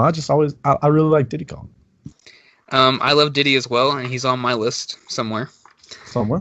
I'm a huge Diddy Kong fan. He's probably my favorite Nintendo character, like in like the Mario. I'm talking about my favorite, like, Mario universe character. You know what I mean? You can't say he's your favorite Nintendo character because he's not. Oh my gosh, my favorite, aside from one obvious one. Okay. Anyways, so I loved Diddy Kong Racing growing up. So obviously I love Diddy. I loved Donkey Kong Country 2. I always wanted to be Diddy in Donkey Kong Country 1. So I've just always been a huge fan of Diddy. So, yeah. Yeah. He's a cool character. Yeah. So, is it your 6? My 6. So, speaking of your favorite Nintendo character, this is Link, my number 6. Oh, nice. He's my favorite video game character. Yeah. He doesn't ever have dialogue, but he's such an adorable character because I hate to say a lot of times because I haven't played all the games, but most of the games I've played, he's not the character that you would like if you lived in that world. He's not the character you'd be like, oh yeah, that dude's gonna save the world, you know? Yeah. Especially in Ocarina of Time, that is very emphasized early on. You're just some random dude, and even when you're trying to go talk to the great Deku Tree, the guy's blocking you. He's like, "What, you? Why would he want to see you?" And you're like, yeah, and you're like, bro, move. I'm the chosen one. And he's like, no, bro, you can't. Why is she like you? And, yeah, Mido's a douche. Yeah, well, I mean, stuff like that. And I love the underdog, and he's the underdog in most of the games. And I've been through so many fun adventures with him that, I don't know. How can you not like a guy where you've explored so many amazing times? And I haven't even played half the games, but he's such a prominent character in my life that I like.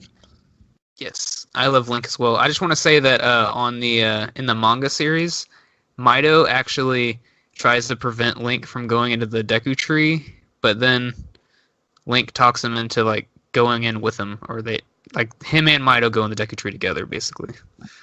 Like that. It's pretty cool. They changed the story up. You should read it. I should read it. All right, what's your number 6? My number 6 is Sheik. Oh, which your is actual. Why Sheik? I just think Sheik's a really cool character. It's like do I have to worry about spoiling Ocarina of Time? No. Go ahead. Okay, guys. Because they should. Very small spoiler in Ocarina of Time starting now. So just fast forward till we're on our number 5 or whatever. But anyways, Sheik is secretly Zelda, hiding from Ganon. Dun, dun! And so she's dressed up like a male, and she's like a ninja. She's like a hard ass. Like she's a really cool character, Sheik. So I guess Sheik is actually male because Zelda dresses as male. There's no way this is like a spoiler because in Smash Brothers, any of the Smash Brothers, you can change from Zelda and Sheik. You know, like you can change back and forth. No, Zelda and Sheik are 2 different characters in Smash Brothers. And I want to say Melee. Or Melee, however you want to say it. I'm pretty sure one of this. Yeah, you can like change back into them. You can change back and forth. Oh, I don't know. I think you can. Anyway, but anyways, yeah, Sheik is just a really cool character. And they got I would agree. Sheik is really cool, and I love the all-seeing eye that Sheik has. Yeah, I think that's a cool design on a character. That eye has a big representation in Breath of the Wild. Oh, really? Yeah. Oh, well, I'm excited to play Breath of the Wild. Heck yeah. Heck yeah. All right, what's your number 5? My number 5 is Ezio Auditore. Ooh. Ezio. I almost put Ezio on my list, but I haven't played enough of his games. Have you only played 2? I've played 2 and a little bit of Brotherhood. Oh, okay. I haven't played all of his games. For those of you who don't know, Ezio is the protagonist in Assassin's Creed 2, Brotherhood, and Revelations. You get to basically follow him through his life. Literally, right? Like, yeah. Because you see his birth in Assassin's Creed 2. Do you? I don't remember. But I know he's slapped the butt or whatever, remember? Yeah, and he's like an old man in Revelations, so... Yep. But anyways, Ezio he's very fun. Well, early on, he's a very funny... He's like a man whore. And he pops off a lot of comments and stuff. But he's also a badass. Like, he's just a cool character overall. And it was fun to follow through with his life. I'm going to replay them all on PS4 eventually. They would be fun. I mean... I like it. Oh, that's also my first platinum. Assassin's Creed 2. Assassin's Creed 2 was. Fair enough. Greg, what's your number 5? Number 5 is a character that I guarantee is not on your list. And that is Sid from the Final Fantasy series. Oh, I like Sid.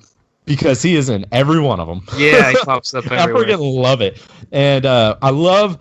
Like, I haven't played all the Final Fantasy. I haven't even played what I would consider a lot of Final Fantasy. But every Final Fantasy game I've played, Sid is in that somehow. And he's in Kingdom Hearts. And he's in Kingdom Hearts, yeah. But Sid is always this, like, character that they wanted as a recurring character in the Final Fantasy games. And he's usually a mechanic. And he's usually a little older than the main protagonist group. And he's always... From my experience, he's always a wisecracking character, and it's fun to. I love it when like a multiple game series has like a reoccurring character or theme in it, kind of like almost Tingle. like Stan Lee popping up. Yeah, it's almost like there's Sid, because like anytime you play a Final Fantasy game, you're like, I wonder where Sid is. Yeah. And so Sid and Chocobos. Yeah, and, I mean there's themes in all of them. You know, like there's a Chocobo, there's a little cactus character. Yeah. So I mean, there's certain themes, and I appreciate games that do that. Yep, I like Sid. I didn't even think about him. Yep. So my number 4, I think that's where we're at, right? My number 4 is Ratchet from Ratchet and Clank. I grew up playing these games, similar to how I talked about Daxter. Ratchet is the wisecracking hero, and he literally carries a big wrench. That's his weapon, and he has a lot of I had a lot of fun. Me and my brother grew up playing all the games like Ratchet and Clank, Up Your Arsenal, Going Commando, Deadlocked. Like they're a lot of fun growing up, and I always enjoyed playing through as Ratchet. I always thought he was super fun. He's a good character. He's a Wombax, so he's like a cat basically, and I like cats. So I always thought he was just a super cool character, and he's always going to hold a special place in my heart. I like Ratchet. Good choice. Yeah. Thank you. What is your number 4, Corey? My number 4 is Yoshi. Yoshi! I've always been a huge Yoshi fan. For one, Yoshi's green, and I've always loved green. And when graphics aren't great on the old systems, you mostly go by colors. The green one. You know what I mean? But Yoshi's also a dinosaur, which I've always liked dinosaurs. Yoshi is not a human. He's an animal. I've always loved animals more than humans. So Yoshi, Yoshi and Luigi are like my 1-2 punches in like Mario Kart games and stuff like that before Link came into the play. But yeah, I've always just loved Yoshi. So Yoshi's my numero 4. So here's a question for you. If Yoshi's your number 4, how is Diddy your favorite Mario Nintendo character? I haven't gotten to Diddy yet. Oh, fair enough. Dang it. I was like, I got you in it. So, what do you use Yoshi on Mario Kart? I did before Link came along. Yeah. Link's in Mario Kart? He's in 8. Oh, okay. Yeah. But back in the day, you used Yoshi? Oh, yeah. Always Yoshi. So Mario Party? Do you use Yoshi? Yoshi. Yep. Fair enough. I use Luigi in Mario Party, but anytime I do Mario Kart, I always use Toad because back in the day, Toad was always legitimately the fastest. Yeah, it's usually the smaller characters. I think they fixed that in the newer games. I think they're all equal, but like back on the Nintendo 64, there's no explaining it. Toad was fastest. Yeah. My opinion. I don't know what it was, but anyway, what's your number 3? My number 3 is Amaterasu from Okami. The sun god. She's the white wolf. Dog, right? She's a white wolf, yes. Dog, yeah. She is a great character because she's all about rejuvenating nature and because the world is dead basically, all the grass is dead, the animals are all dying, the trees are dead, and she goes through and just rejuvenates it, bright colors everywhere, rejuvenates all the trees. And I'm very pro nature and pro animals and stuff, so I just love that about her. And she's a white wolf, so she's really cool, and she has all these powers. So yeah, Amaterasu. Plus Zelda clone. Or you could call it Amaterasu. I don't really know how to say it. It's one of the two. Plus Zelda clone. Yeah, it's a Zelda clone. But the Navi-esque character who's a little cricket riding on your back calls her Amy, A-M-M-Y, so you could go by that too, I guess. Amy. Yeah. Anyways, what's your number 3, Greg? My number 3, Luigi. Oh, and okay. I didn't want to get into it because he was so high on my list, and he was your first honorable mention. He was so far down on your list. Broke my heart. But Luigi is the coolest character in the Nintendo franchise. And I don't care what you say. He does not get enough love. I grew up playing as Luigi. Luigi has a special place in my heart because, okay, I'm the younger brother. Luigi's the younger brother. My brother's short and fat. I'm tall and skinny. Mario's short and fat. Luigi's tall and skinny.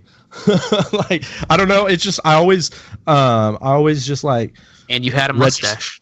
And I had a mustache. No. But I always just kind of registered with Luigi more than Mario.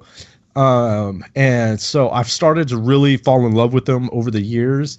And his games are I think his independent games are more fun than Mario's independent games. I know Mario has all the games, but what I'm talking about are the third party, not the main Super Mario Brothers or anything. And I count Odyssey as part of that main games. I'm talking about Paper Mario versus Luigi's Mansion. Luigi's Mansion is better. That's a better game in my opinion. So you New Super Luigi U? It's harder than New Super Mario U. It is because only the best are allowed to experience Luigi's love. And Luigi can't any control pleb very well. can play as Mario. He's Any slippery. any pleb can play as Mario. It only takes professionals to play as Luigi. And Okay. Luigi, my number 3. All right. Very nice. I like Luigi. Yep. So I already know who your top 2 are, but my number 2 is Riku from the Kingdom Hearts I knew series. he was going to be hype there. I like Riku, though. Dude, Riku is like, for obviously, as you guys have seen, I'm more of an anti-hero, second player kind of guy. Riku is way cooler than Sora. I don't care what you say. He's taller, he's bigger, he has better hair, his Keyblade is cooler, he conquers the darkness, he goes the evil route, but also comes back and he continues the fight for good, but with the evil powers. It's just he's way cooler than Sora. And I wish that he got more love and attention. And he might in some of the later games, and I just haven't played them yet. So I'm really excited to see more of his story. And he gets to hang out with the King, Mickey Mouse, rather than hanging out with Donald. And I'd much rather hang out with Mickey Mouse than Donald. Dan, do you know what an anti-hero is? Yeah, I know what an anti-hero is. What is it? And I understand that Riku's not technically an anti-hero. I think he is an anti-hero. I'd say he is. Yeah. I'd say he's an anti-hero. But I was just wondering if you thought anti-hero was just like the opposite of the hero. No. Okay. No. I understand the protagonist-antagonist kind of thing. Anti-hero is like, the way I always see the anti-heroes, just to clear the air before you try and prove me wrong, you jerk, is someone that doesn't really follow the actual hero role, kind of does their own thing, but still accomplishes the greater good in the end. They want the best for the society, but they don't care how they don't care if they hurt people's feelings or kill people along the way. They don't have to be Batman.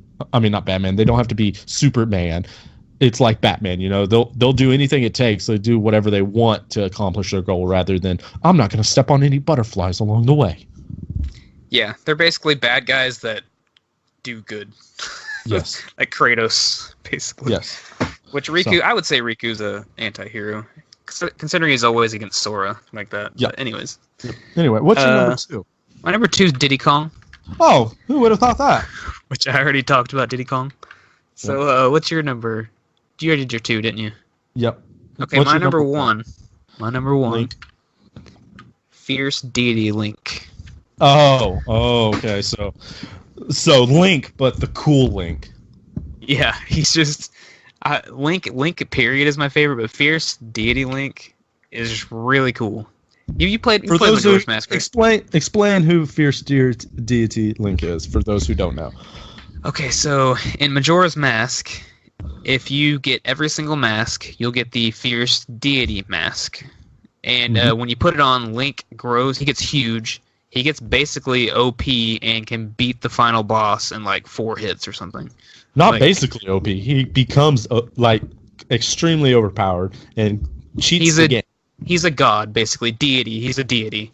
And he turns he's huge. He turns like ghost white with like cool symbols on his face and stuff. He's got a massive sword. Like he just turns into a complete badass. It goes from like little cute innocent Link to just this menacing creature. He's just really cool character.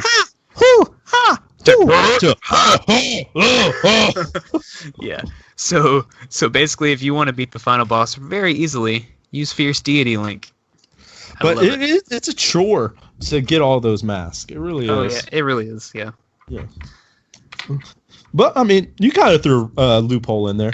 But Hey, I have a question though. Okay.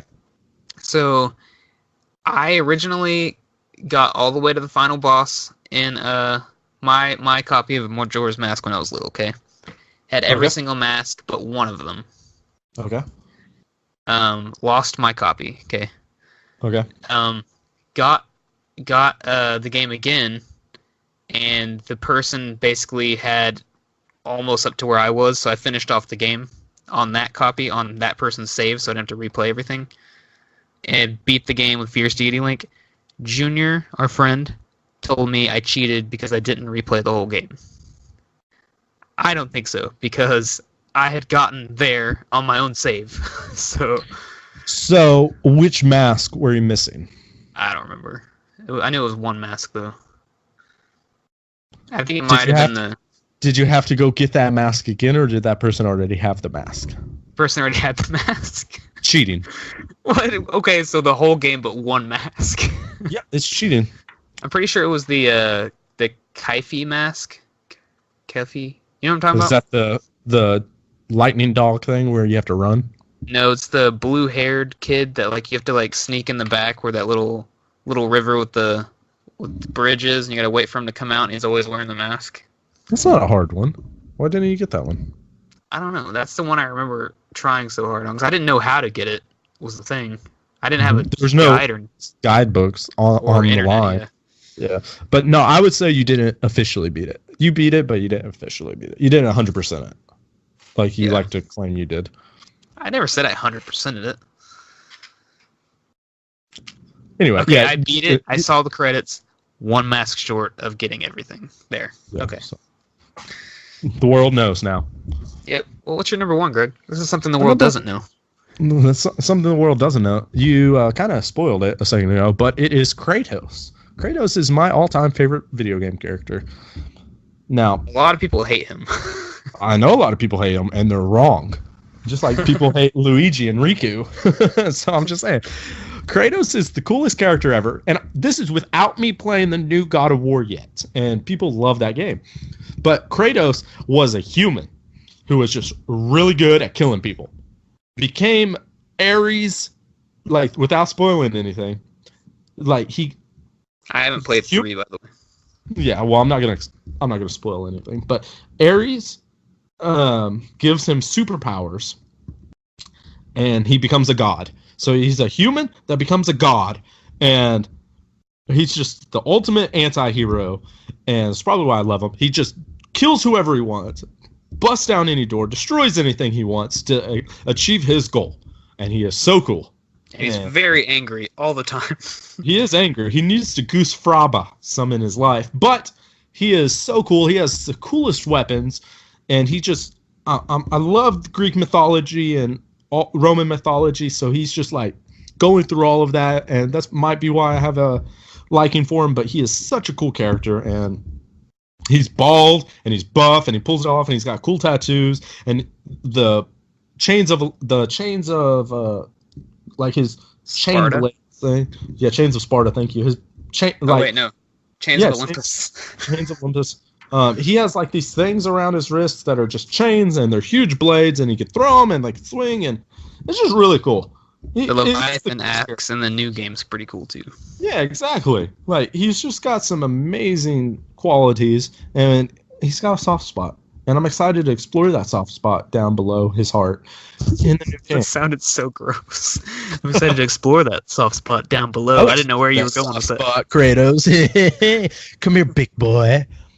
And he's got a cool voice. Like, in the new one, he's like, boy. Read it, boy. So, like, how did you, Papa? Adequate. Yeah, I'm excited to play it. So I might have to play that soon. Oh, no, you better play those PSP games first. Don't tell me what to do. Don't tell me how to live my life. Live your life this way. So, Kratos, my number one favorite video game character. Fierce Deity Link versus Kratos. Who wins? Kratos. Wait, which Kratos? Which Kratos? Kratos God of War 3? Or, like, Kratos God of War 1? We'll do Prime Kratos. Prime Kratos versus Fierce Deity Link. Kratos wins, obviously. Why? He has way more powers. He has a multitude of weapons. Fierce Deity Link only has the, like, crisscross blade thing. Yeah, but it also shoots stuff. And so here's the argument you need to know. Kratos is literally a killer of gods. Gods can't die, so that means Kratos and Fierce Deity Link couldn't die. They just fight for all eternity. Obviously, you haven't played the games because there's gods that die. I know. I'm just saying. Gods aren't split. Kratos is his whole mantra is he kills gods. And if you're saying Fierce Deity Link is a god in Link form, I take my money on Kratos. All right, fair enough. What do you guys think? Yeah, let us know at Sound Rescape off in the email. Podcast. RescapePodcast@gmail.com. Let us know who wins in a fight: Fierce Deity Link or Prime Kratos. It's Kratos. I might post that in Facebook too and see what people say. Yeah, that'd be a good discussion question. But I think that kind of sums up our podcast. What do you think, Corey? Yeah, but I have an idea for our next top 10 if you'd like to hear it. Oh, yeah. We haven't discussed where our next top 10 would be. I was thinking top 10 video game villains. Ooh, I like it. I'm in. I like villains. I like bad guys. I thought it'd be pretty good. I already know. Corey's number one next week is going to be Ganondorf. I'm just telling you guys right now. It might be. It might not be. Yeah, it's going to be. Greg's is Hades. Hades, yeah, because he's the villain. Right. Kratos is the villain. So, yeah, Kratos is my number one villain. So, guys, next week we'll be discussing our top 10 villains, any more gaming news, and just any more gaming knowledge. So be sure to tune into that. Yep. See you guys later. Yeah, don't forget to email us at rescapepodcast@gmail.com. Thanks for hanging out with us. Corey and Greg are signing off. Bye. Bye.